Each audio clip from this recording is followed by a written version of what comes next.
Hello and welcome to the Zebbletail channel. My name's Dave, and in this video we're going to be looking at playing chords and arpeggios on the tongue drum. The focus is really just using mallets, not the hands.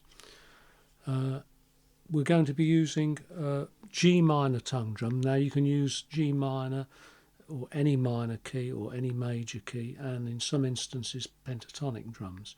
Now this drum I'm using is a G minor new wave tongue drum from Kosmosky, and if you're interested in a drum like this, take a look at the link in the description. Okay, now before we go on, please like, comment and subscribe. It does help the channel stay alive.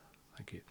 Okay, so a chord, a definition of a chord is two notes or more that are played together or simultaneously. Now on a tongue drum we've only got two mallets, so we can only play two note chords. Now it is possible to play three notes, what we call triads, and we'll look at that a bit later.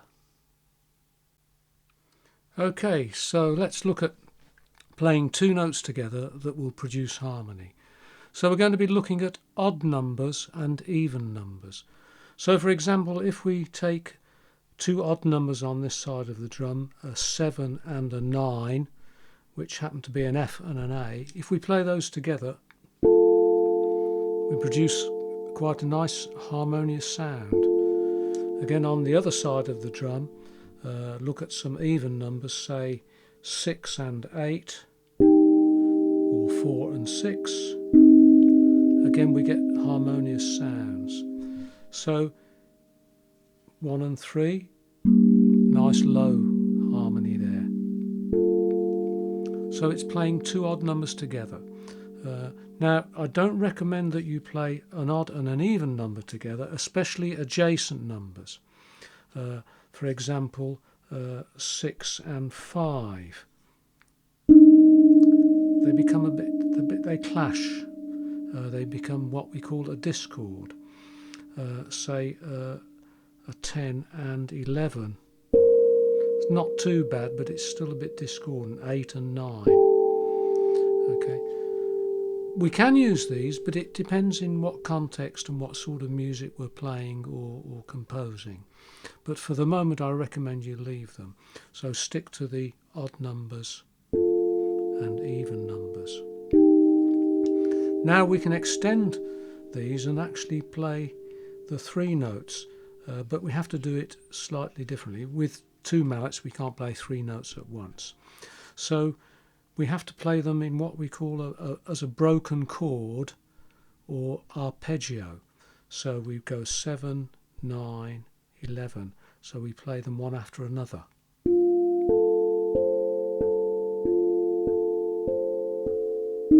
Even.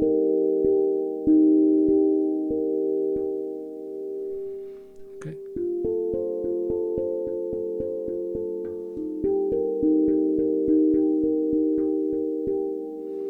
Okay, so that gives us a nice sort of rhythmic feel to what we're playing. We can extend them further and say we'll look at this 7, 9, 11, and we can go on to the 13. Sorry, start on the right note.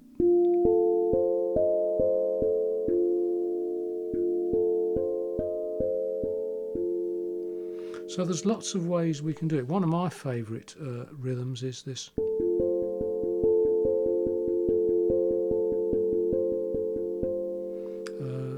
But there's all sorts of ways.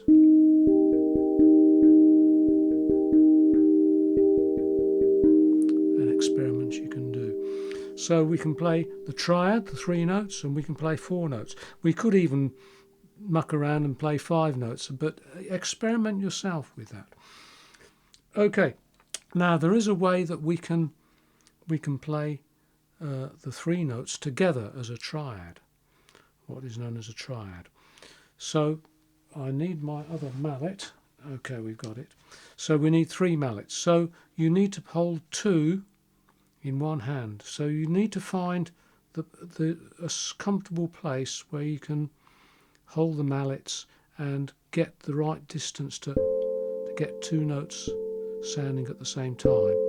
and then we can add the third note, and then we can go 7, 9, 11. We play the 9 and 11 here and the 7 there, and we get what we call a complete triad.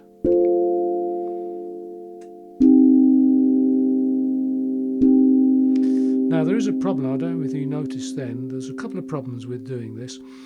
You can get a click from the ends of the sticks as they bang together, so you may need to adjust your grip, or if that's not working, a little bit of blue tack between the two handles will sort of help to solve that.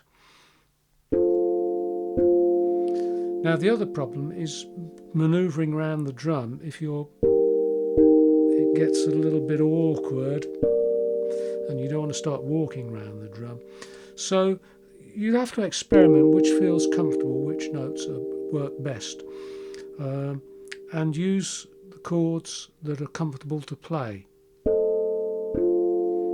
Nice low one.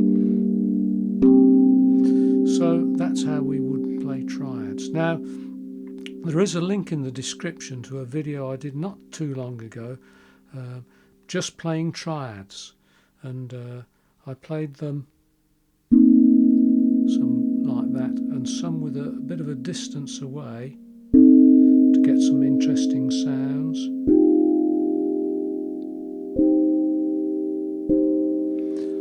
So it's well worth experimenting if you want to play around with 3 mallets. Okay, and well, just to recap, we looked at playing 2 notes together, odd numbers and even numbers, 1 and 3, 2 and 4, etc., to produce 2-note chords. How we can extend those and use them rhythmically. We spoke about avoiding adjacent numbers that tend to produce discord or notes that don't quite sound so good together. And then we looked at arpeggios or broken chords, how to play those, extend them again, play them rhythmically.